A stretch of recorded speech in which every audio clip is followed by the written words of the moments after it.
menyaksikan Breaking News Kompas TV bersama saya Jihan Novita. Saudara, tim nasional Indonesia bermain menyerang sejak menit pertama, namun gol baru tercipta lewat sepekan oleh Romeni di penghujung turun minum.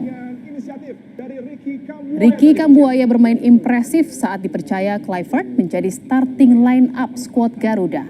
Namun tendangannya masih melebar di sisi kiri gawang Tiongkok.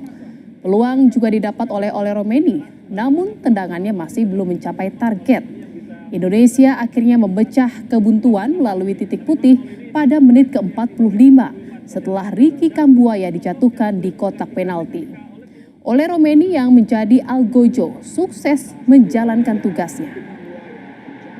Ini membuat field goal-nya adalah no penalty, tapi kalau kita lihat Romeni akan coba mengeksekusi penalti. Kita nantikan upaya tendangan dari Romeni.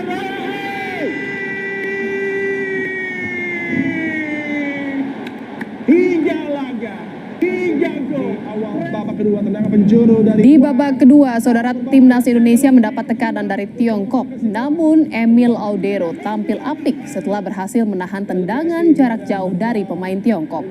Beberapa peluang diciptakan, namun skor sementara masih bertahan 1-0 untuk keunggulan timnas Indonesia.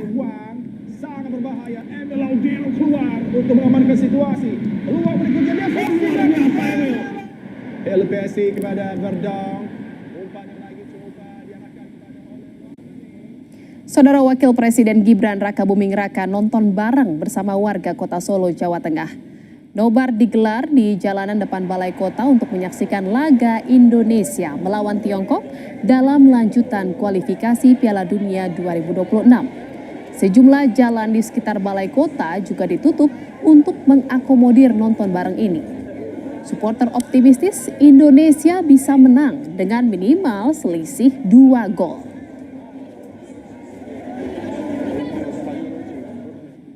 Dan saudara, untuk lebih lengkapnya kita akan bergabung dengan jurnalis Kompas TV Widi Nugroho yang berada di Solo.